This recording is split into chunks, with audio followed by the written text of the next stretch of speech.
کچھ لوگوں نے کہا کہ نہیں جناب قتل تو اس نے نہیں کیا تھا،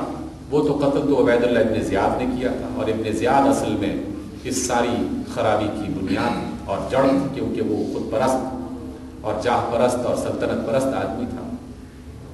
لیکن یہ بات بھی تاریخ کی کتابوں میں لکھی ہوئی موجود ہے، اور سوال بھی موجود ہے کہ ہمیشہ الزام سربراہ مملکت پر اس وجہ سے لگتا ہے کہ جس کے دور خلافت میں اگر کوئی شخص ظلم کر رہا ہو اور اس ظالم کو سزا نہ دی گئی بلکہ اس کو مزید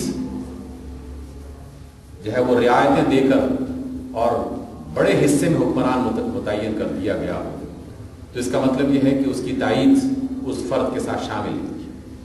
کہ جس کی تائید کی بنا پر اس فرد کو، یعنی پہلا کام تو یہ ہونا چاہیے تھا کہ اگر ظلم اس کی طرف سے ہوا ہے تو اسے فوری طور پر معزول کیا جاتا اس کے منصب سے، اور معزول کرنے کے بعد پھر کسی اسلامی عدالت میں، اور اسلامی عدالتیں موجود تھیں، ایسا نہیں تھا کہ موجود نہیں تھا، سسٹم موجود تھا، اس میں باقاعدہ اس کا فیصلہ کیا جاتا، اور 1-2 سال نہیں، کچھ مدت کے بعد ہی چاہیے صحیح، لیکن کم از کم اس کی سزا کا کوئی نہ کوئی اہتمام کیا جاتا، لیکن پوری اس دور حکومت میں یہ سلسلہ قائم نہیں ہوا، بلکہ اس کی مراعات میں اضافہ کیا گیا، اس کی سلطنت میں اضافہ کیا گیا، اس کی حکومت میں اضافہ کیا گیا۔ اس وجہ سے ہم یہ کہہ سکتے ہیں کہ ایک بہت بڑا ظلم ہوا تھا، اور اس ظلم میں جو افراد شریک تھے یقیناً وہ ظالمین میں سے ہیں۔ اب ان کا انجام کیا ہوگا، معاملہ کیا ہوگا، یہ اللہ بہتر جانتا ہے، اور وہی اس کے بارے میں فیصلہ کرے گا، ہم اس کے بارے میں کچھ نہیں کہہ سکتے۔ لیکن یہ بات کہ جناب امام حسین جو ہے کیا وہ صحیح تھے یا غلط تھے، اس میں کوئی شک نہیں ہونا چاہیے کہ وہ حق پر تھے اور حق ہی پر قائم رہے آخری دم تک، اس لیے کہ ان کی طرف سے بہت ساری باتیں ایسی آئی بھی کہ اس موقع پر ابن زیاد کے لشکروں سے انہوں نے کہا بھی کہ اگر آپ ہر صورت میں مجھے وہاں یعنی ہمیں یہاں پر شہید کرنا چاہتے ہیں تو یہ تو زیادتی ہے، اس لیے آپ سب سے پہلے تو مجھے اجازت دیجیے کہ میں جو ہے وہ یزید سے خود ملاقات کر کے اس سے بات چیت کروں، اور اگر ایسا نہیں ہے تو مجھے مدینہ واپس جانے کی اجازت دی جائے، اور اگر یہ بھی اجازت نہیں ہے تو پھر مجھے کسی ایسی جگہ جانے کی اجازت دی جائے جہاں کوئی بھی جہاد کا سلسلہ قائم ہو اور میں وہاں جا کے شریک ہو جاؤں۔ لیکن ان تینوں کیفیات میں ان کی کسی بات کو نہیں مانا گیا۔ تاریخی حوالوں سے بہت ساری باتیں کہی جا سکتی ہیں، مبالغہ ادھر سے بھی بہت زیادہ ہے اور غلط فہمیاں ادھر سے بھی بہت زیادہ ہے۔ اس وجہ سے میں نے جتنا بھی اس پر زندگی میں مطالعہ کیا ہے، اختتام پہ جا کر یہی نچوڑ نکلتا ہے کہ وہ لوگ گزر چکے اور انہوں نے جو کیا تھا اس کے بارے میں ان سے قیامت کے روز سوال کیا جائے گا، اور ان کے کسی عمل کے بارے میں ہم سے سوال نہیں کیا جائے گا۔ ہمیں ان کے عمل کو صرف اس نقطۂ نظر سے پڑھنا ہے کہ اس میں غلط کام کون کون سے تھے اور صحیح روشیں کون کون سی تھیں۔ جو غلط کام ہے ہمیں اس غلط کام کی مذمت کرنی چاہیے، اور جو صحیح طریقہ تھا اس صحیح بات کی ہمیں حمایت کرنی چاہیے۔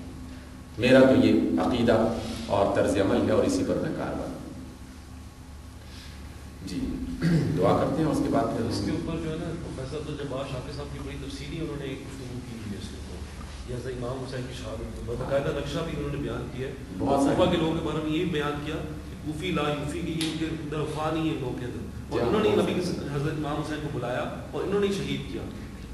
بہت سارے اور یزید کے اوپر یہ ڈائریکٹلی بلیم دے دینا کہ جی وہ اس طرح سے، اور آج ہمارے یہاں ایک بہت بڑا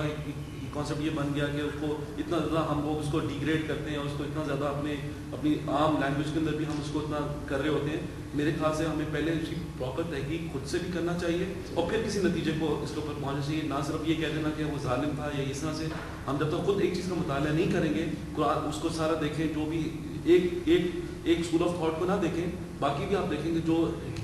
حقیقتیں ہیں اس کے مطابق پھر ہمیں فیصلہ کرنا چاہیے، کیونکہ وہ بھی جن کے بیٹے تھے، حضرت امام معاویہ کے بیٹے تھے، اور وہ بھی جن کو دنیا کے اندر جنت کی بشارت مل چکی۔ اس پر میں نے اسی وجہ سے کہا کہ آپ لوگ ضرور مطالعہ کریں اس میں، اور ہر شخص کو میں نے اپنے جمعے خطبے میں یہ بات کو 2-3 دفعہ دہرائی کہ عقل اللہ نے جو دے رکھی ہے، اس کو عقل استعمال کرنے کے جو وسیلے اللہ رب العزت نے عطا کر رکھے ہیں، اور پھر اس کو استعمال کرنے کے لیے سب سے پہلے قرآن مجید، پھر نبی صلی اللہ علیہ وسلم کی سنتیں یعنی احادیث کی جو روایتیں ہیں اس کو، پھر اس کے بعد تاریخ کی کتاب۔ تاریخ کی کتابوں میں آپ کو دائیں بائیں بہت ساری باتیں مل جائیں گی، لیکن جہاں قرآن کی بات آ جائے، جہاں رسول اللہ صلی اللہ علیہ وسلم کی سنت کی بات آ جائے، یا حضور کا اپنا کوئی فرمان کہیں پہ مل جائے، تو اس میں پھر باقی شک نہیں رہتا. باقی جتنے بھی لوگ جنہوں نے بھی سیرت یا تاریخ کے حوالے سے کتابیں لکھی ہیں سب پر انگلی اٹھائی جا سکتی ہے, سب پر کلام کیا جا سکتا ہے. آخری اللہ تعالیٰ بھی شہید ہوئے, حضرت عثمان غنی بھی شہید ہوئے جن کو ذوالنورین کہتے ہیں, حضرت علی کی بھی شہادت ہوئی. آج ہم اگر دیکھیں تو حضرت عمر فاروق وہ شخصیت ہے جن کے بارے میں نبی صلی اللہ علیہ وسلم کا فرمان ہے کہ اگر میرے پاس کوئی نبی ہوتے تو عمر ہوتے, اور ان کے بارے میں آج اس طرح کی باتیں کرنی, گفتگو کرنی, مطلب جو کہ نبی صلی اللہ علیہ وسلم ساتھی تھے جنہوں نے ہر موقع پہ ساتھ کیا, بیعت رضوان کے موقع پہ جب اللہ تعالیٰ ان سے راضی ہو گیا تو ہم کون ہوتے ہیں کہ ان کے بارے میں کسی قسم کی بھی گفتگو کرنے والے. میں نے اسی وجہ سے اپنے جمعے میں اس کو بطور خاص بنیاد بنایا ہے کہ اصحاب رسول صلی اللہ علیہ وسلم اور ان میں سے بھی خاص طور پر عشرہ مبشرہ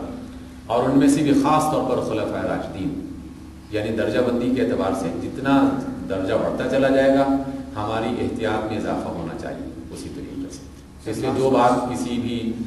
اس بڑے بزرگ کے بارے میں کوئی غلط کہتا ہے تو یقین اللہ تعالیٰ کے ہاں اسے صدیق رضی اللہ تعالیٰ عنہ کے بارے میں جو کہ غار کے اندر نبی صلی اللہ علیہ وسلم کے ساتھ رہے, یار غار جن کو کہتے ہیں, اور ان کے بارے میں کہ جب حضرت عائشہ صدیقہ پوچھتی ہیں نبی کی نیکیاں پوچھتی ہیں سب سے زیادہ یہ ستارے جتنی بھی کسی کی نیکیاں ہوں گی تو سب فرماتے ہیں کہ حضرت عمر کی نیکیاں فرمائیں گی. اور جب پوچھا گیا کہ حضرت ابوبکر صدیق کے بارے میں واپس دریافت کی تو کہتے ہیں ان کی ایک رات کی نیکیاں جو ہے وہ ساری نیکیوں کو بھاری آ جاتی ہیں. اور یہاں پہ یہ کہنا کہ حضرت ابوبکر صدیق جو تھے پہلے خلیفہ نہیں ہونے چاہیے, میں کئی کتابیں اٹھا کے میں نے ان کا مطالعہ کیا. میرا خیال ہے کہ میری جو بات ہے وہ بہت واضح ہے اور ہمارے اس میں اختلاف نہیں ہے. مسئلہ یہ ہے کہ اگر آپ اس کو